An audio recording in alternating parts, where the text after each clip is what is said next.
शेतकरी बंधूंनो नमस्कार. बाकाल agro pattern YouTube चॅनलमध्ये मी ज्ञानेश्वर बाकाल पुन्हा एकदा सर्व शेतकरी बांधवांचं अगदी मनापासून स्वागत करतो.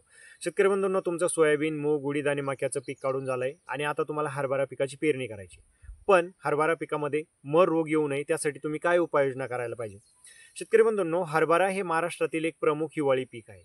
पुढच्या 15-20 दिवसामध्ये बऱ्यापैकी आता हरभरा पेरणीला तिथं सुरुवात होणार आहे आणि मोठ्या क्षेत्रावर आपल्या राज्यात हरभरा पिकाची पेरणी केली जाते. पण दरवर्षी शेतकऱ्यांना हरभरा पिकामध्ये एक मेजर समस्या जाणवते आणि ती म्हणजेच मर रोग. या मर रोगामुळे हरभरा पिकामध्ये दरवर्षी शेतकऱ्यांचं मोठ्या प्रमाणात नुकसान होत असतं. मग हरभरा पिकामध्ये मर रोग येऊ नये त्यासाठी आपण काय उपाययोजना करायला पाहिजे याची सविस्तर आणि थोडक्यात माहिती आपण या व्हिडिओमध्ये जाणून घेण्याचा प्रयत्न करणार आहोत. त्यामुळे शेतकरी बंधूंनो, हा व्हिडिओ कोठेही स्किप न करता शेवटपर्यंत पहा. तसेच तुम्ही पहिल्यांदाच आपल्या बाकाल ॲग्रो पॅटर्न यूट्यूब चॅनलवर आला असेल तर चॅनलला सबस्क्राईब करा आणि नोटिफिकेशन बेल ऑन करा, म्हणजे येणाऱ्या नवनवीन व्हिडिओचे नोटिफिकेशन तुम्हाला मिळेल.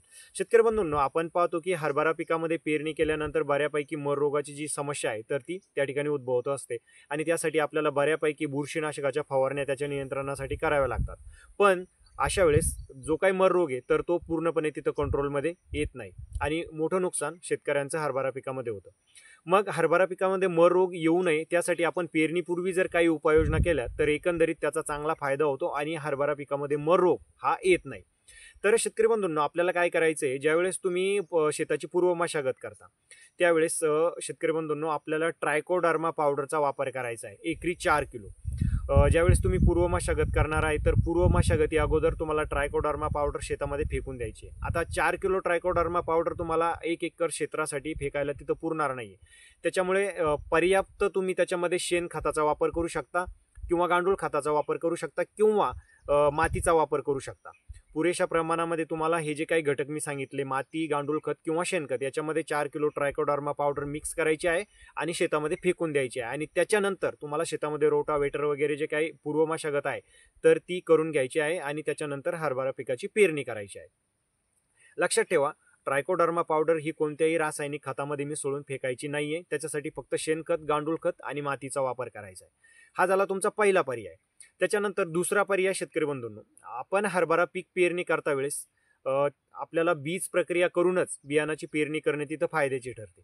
तर बीज प्रक्रियेसाठी शेतकरी बंधूंनो, तुम्ही बाहेरचं जे काही एवरगोल नावाचं बुरशीनाशक आहे तर त्या बुरशीनाशकाचा वापर करू शकतात. प्रति किलो 2 ते 2.5 मिली तुम्हाला त्याचा वापर करायचा आहे बीज प्रक्रियेसाठी. किंवा BASF कंपनीचं जे काही झेलोरा नावाचं बुरशीनाशक आहे त्या बुरशीनाशकाचा सुद्धा तुम्ही तिथं वापर करू शकता 2 ते 2.5 मिली प्रति किलो बीज प्रक्रियेसाठी. अशा पद्धतीनं बीज प्रक्रिया करून तुम्ही जर बियाणाची पेरणी केली तर एकंदरीत शेतकरी बंधूंनो, तुमच्या हरभरा पिकामध्ये येणारा जो काही मर रोग आहे तर तो येणार नाही आणि मर रोगामुळे तुमच्या हरभरा पिकामध्ये होणारं जे काही तुमचं नुकसान आहे तर ते होणार नाही. लक्षात ठेवा, सर्वप्रथम तुम्हाला ट्रायकोडर्माचा वापर करायचा आहे 4 किलो प्रति एकरी आणि त्याच्यानंतर बीज प्रक्रियेसाठी बाहेरचं एवरगोल किंवा झेलोरा नावाचं जे काही बुरशीनाशक आहे BASF कंपनीचं त्याचा वापर करायचा आहे. अशा पद्धतीनं हे 2 पर्याय, जे काही 2 उपाय तर ते तुम्हाला पेरणीपूर्वी करायचे आहे. शेतकरी बंधूंनो, हा व्हिडिओ तुम्हाला आवडला तर लाईक करा, जास्तीत जास्त शेअर करा आणि चॅनलला सबस्क्राईब केलं नसेल तर चॅनलला सबस्क्राईब करून नोटिफिकेशन बेल ऑन करायला विसरू नका. नमस्कार.